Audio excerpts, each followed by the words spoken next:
باطل سے دبنے والے اے آسمان نہیں ہم،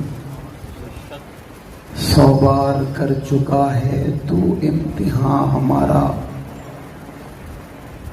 اے قرآن تیرے چاہنے والے نہ رہے، جن کا تو چاند تھا وہ ستارے نہ رہے۔ وہ چاند جو روشن ہوا بتہا کے افق پر، اس چاند کے تابندہ ستارے ہیں صحابہ۔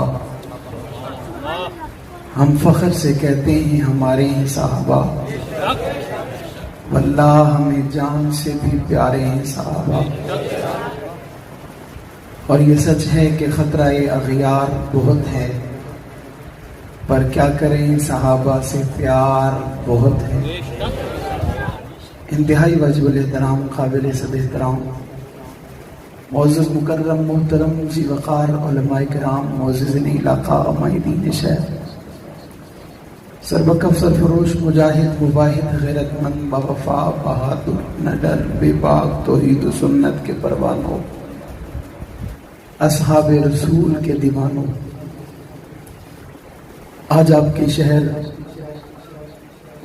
اٹک کے اس گاؤں شکردرہ میں آپ سے پہلی مرتبہ عظمت قرآن و عظمت صحابہ کے عنوان سے معنون اس بابرکت بارونق روح پرور محفل میں مخاطب ہونے کی سعادت حاصل کر رہا ہوں۔ دعائے خلا کے عالم و ناچیز کو حق سچ کہنے کی توفیق عطا فرمائے، اس پر سب سے پہلے مجھے، بعد میں ہم سب کو عمل پیرا ہونے کی توفیق عطا فرمائے۔ سب سے پہلے ان حضرات کا مشکور ہوں جن کی پرخلوص دعوت پر حاضری کا موقع ملا۔ بھائی افتخار صاحب، حضرت قاری صاحب، اللہ تعالیٰ اور جتنے ان کے رفقا، اللہ تمام کی زندگی میں، عمر میں، علم میں برکت عطا فرمائے۔ بڑی بابرکت محفل ہے اور بڑا خوبصورت موقع ہے، عظمت قرآن کی محفل ہے کہ اس محفل میں بیان کرنا تو اور بات ہے، بیٹھنا بھی ثواب ہے۔ اس محفل کے لیے اپنے وقت کو متعین کر کے آنا بھی ثواب ہے۔ اس محفل میں شرکت کی نیت بھی ثواب ہے۔ کتنوں نے کہا؟ سب نے کہا؟ ابھی بھی نہیں کہا؟ کیا ہے؟ اور زور سے؟ اور ہم جو بھی کام کرتے ہیں ثواب کی نیت سے کرتے ہیں، ایسے ہی ہے؟ غلط تو نہیں کہہ رہا؟ اس کا ساؤنڈ ایکو بند، صرف آواز ہو تاکہ انہیں آواز آئے اور ان کی مجھے آئے، ٹھیک ہے؟ یہ آپ کے لیے آسانی ہے، میں زور سے بولوں گا پھر آپ کو سمجھ نہیں آتی، ٹھیک ہے؟ انشاءاللہ آپ کو میری سمجھ آئے گی تو پھر مجھے آئے گی نہیں آئے گی؟ پکی بات ہے۔ ہم جو کام کرتے ہیں وہ ثواب کی نیت سے کرتے ہیں۔ مقصد یہ ہوتا ہے، نماز پڑھتے ہیں ثواب کی نیت سے، ثواب ملے گا، اجر ملے گا، اعمال کٹھے ہوں گے، نیکی ملے گی، اللہ راضی ہوگا، نیک لوگوں میں شامل ہو جائیں گے۔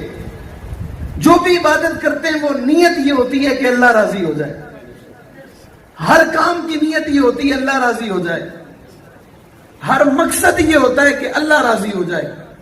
رمضان المبارک کا مقدس مہینہ چل رہا ہے، ہر بندے کی کوشش ہے، پہلا عشرہ گزرا، دوسرا عشرہ گزر گیا، تیسرا عشرہ گزر رہا ہے اور 5 دن گزر چکے اور بقایا 4 دن یا 5 دن رہ گئے۔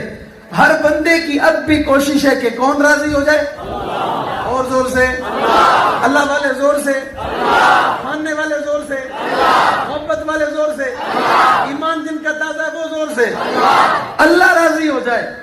ہر بندے کی یہ کوشش ہے اللہ راضی ہو جائے۔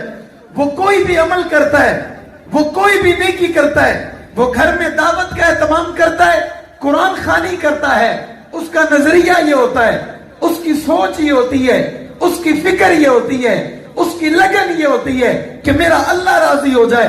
کوئی دنیا کا ایسا مومن مسلمان نہیں ہے کہ جو نیکی کرے، عبادت کرے، اچھے کام کرے، اچھے اخلاق سے پیش آئے، یتیموں کا خیال کرے، بے سہاراؤں کا خیال کرے، رمضان المبارک کے مہینے میں صدقہ دے، زکوٰۃ دے، خیرات دے، عطیات دے، اور اس کا نظریہ کوئی اور ہو، اس کا مقصد کوئی اور ہو، اس کا مشن کوئی اور ہو، نہیں جو بھی نیکی کا کام کرتا ہے اس کا مقصد یہ ہوتا ہے میرا اللہ راضی ہو جائے، حتیٰ کہ یہ اپنے والدین کا ادب اور احترام کرتا ہے اس کا مقصد یہ ہے کہ میرا اللہ راضی ہو جائے، مسجد کی طرف آنے والے کا مقصد یہ ہے کہ میرا اللہ راضی ہو جائے، نیک کام کرنے والے کا مقصد یہ ہے اللہ راضی ہو جائے، کاروبار بھی کرتا ہے لیکن دھوکہ نہیں دیتا، کسی کے ساتھ فراڈ نہیں کرتا، مقصد یہ ہے میرا اللہ راضی ہو جائے، ذکر کر رہا ہے مقصد اس کا یہ ہے میرا اللہ راضی ہو جائے، اعتکاف میں بیٹھا ہوا ہے،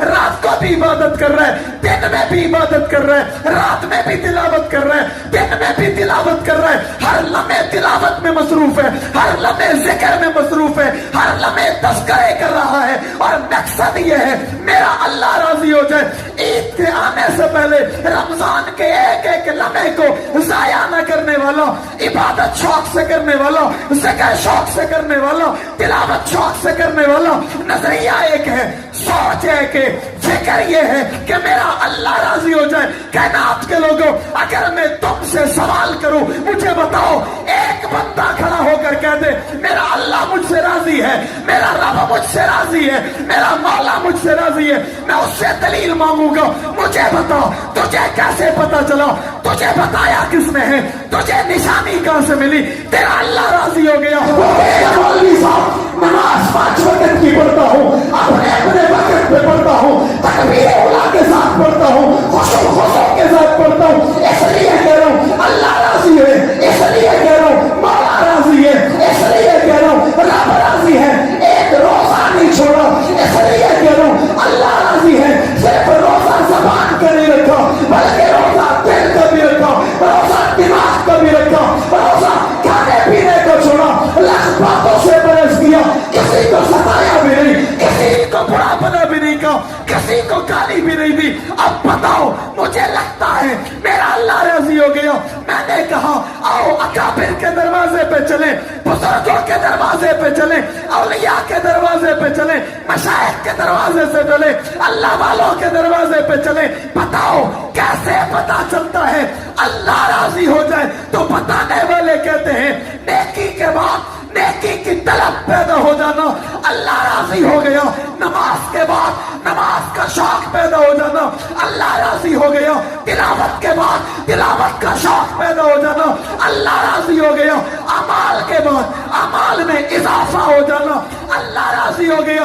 میں نے کہا تجھے نشانی سے پتا چلا، مجھے نشانی سے پتا چلا، تجھے دیکھنے سے پتا چلا، مجھے دیکھنے سے پتا چلا، لیکن کائنات میں ایک طبقہ ایسا ہے، کائنات میں ایک جماعت ایسی ہے، کائنات میں چند لوگ ایسے ہیں انہیں پتا نہیں چلا، بلکہ قرآن میں رب نے کہہ دیا میں ان سے راضی ہو گیا اور یہ مجھ سے راضی ہو گئے۔